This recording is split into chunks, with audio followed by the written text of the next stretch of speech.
Welcome to the Black Jedi, the blackest Star Wars show in the universe, because even in the light, there is darkness. We are here to tap into Clone Conspiracy Episode 7 of The Bad Batch. It would come episodes behind, but they surprised us with a few. So we want to touch on this episode because, to be honest, this is probably the best episode of the series so far. Mm-hmm. Because, as we mentioned before, the question that I feel like the Bad Batch has to answer is what happened between the transition of the clones and the stormtroopers. And I feel like now we're definitely getting into the weeds of it with this episode. So I just want to ask you first, KJ, what do you think about the high? What are the highs of this episode? Mm-hmm. All right, so starting off, I thought the highs of the episode was very mysterious, and had a lot of ominous music and tone to it. So we got right into the action a little bit, kind of like more stealthy, espionage with two clone troopers that's in the bar on Coruscant. Got one called Slip and what was his name? Cade. Slip and Cade. And have like a brief dialogue between those two.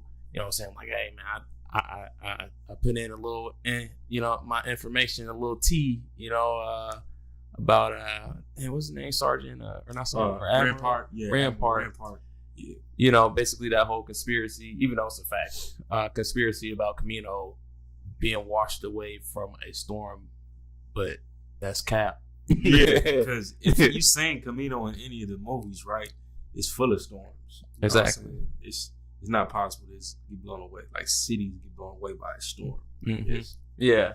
Yeah. Camino was first like luscious green, I'm pretty sure, in like forests and all that stuff, and then the world got like consumed by like a whole bunch of water and whatnot, and like I guess like their race like adapted to it, I believe, and then that's when, or the Kaminoans, they adapted to it, the world being full of pretty much all water.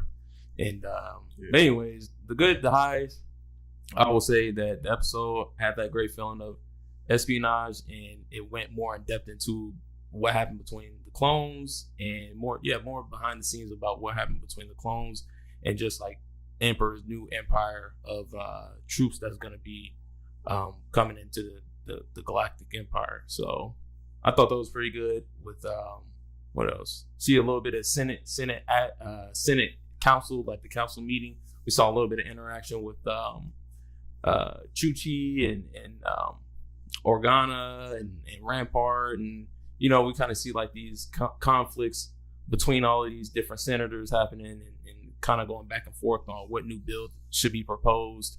So I thought that was pretty good dialogue between those, and then also between Chuchi and Organa talking about like seeing in between the lines on like what they're really doing, because the Empire, and specifically the Emperor, has really good they're really smart, smart people and smart things that they say. Like during the episode, how Organa was saying Rampart's a really good person who knows what to say. What I'm saying? We know a few of them people in our life, they know what to say and how to maneuver.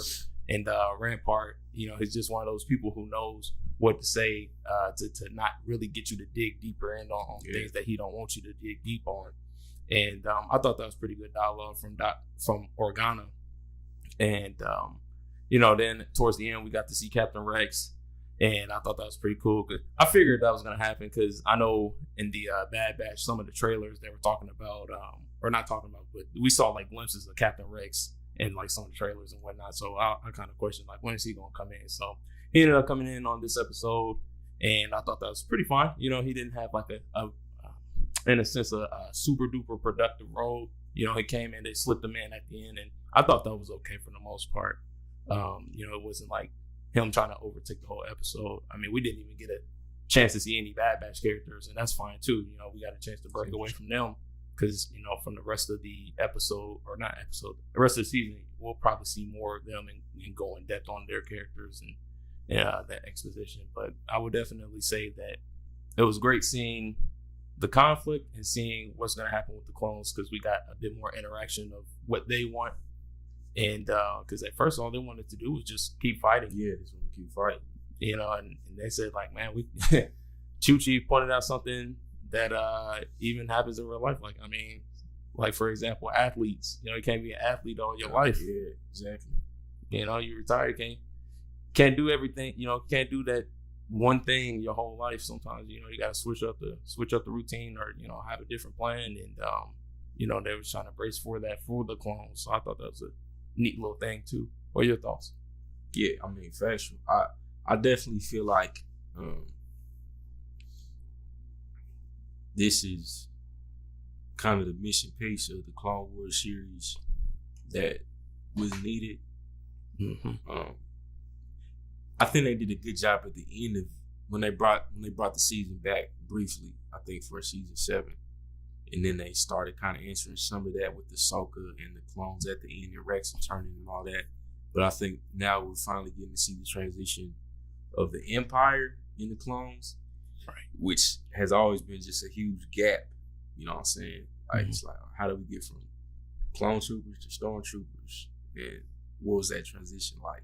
So my biggest thing, I say my only beef with this episode was the fact, well, 2 beefs. One, it was too short. I wanted it to be longer. Fact. 2, she didn't feel like she was political enough. Like, yeah. She just, like we mentioned it briefly as we was watching. I feel like at times they seem to make gullible moves. Mm-hmm. So when she told Rampart, even though she was kind of like dropping it, she was kind of making it a hint, but at the same time, I feel like she shouldn't even like mention that at all. The fact that, how did you survive the storm, whoopie whoop? Because then that gave way to that, that now they're on her. And I think that's what caused that clone bounty hunter to,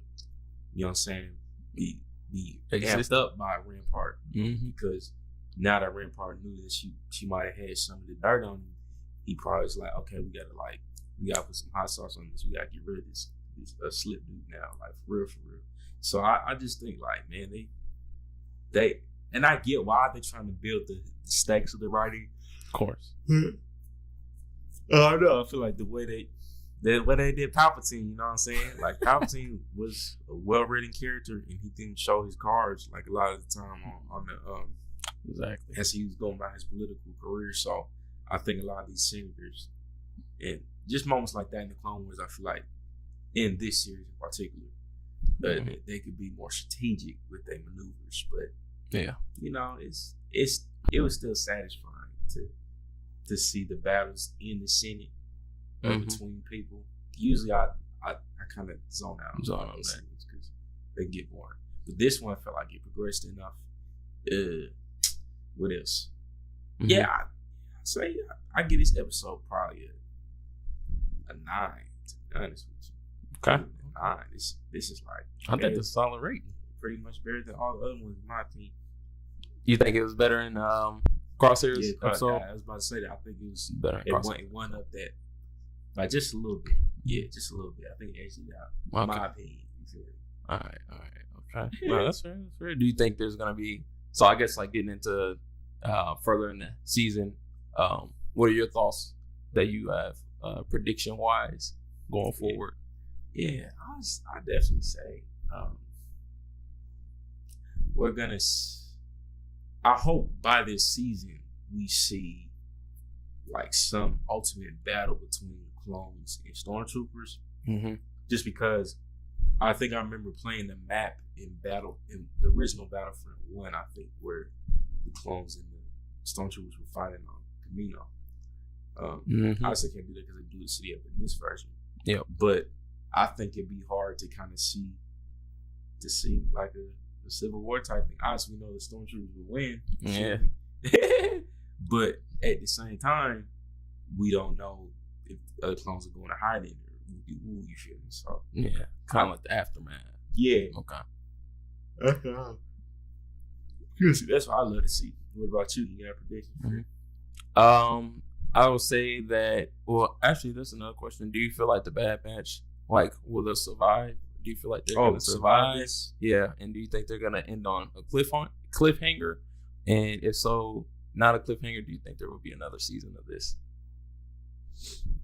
I feel like they have to survive, man. Mm-hmm. Like, I don't know. I think especially if they're injecting elements like Ahsoka into it, like because we seen Ahsoka in like Star Wars Rebels later on, right? Mm-hmm. So, and then we saw Rex in Star Wars Rebels. So I feel like they're gonna tie them in somehow to Outlast. Like I don't think but I don't know after this season though. Like if enough loose ends are tied up, I don't know if we need another season.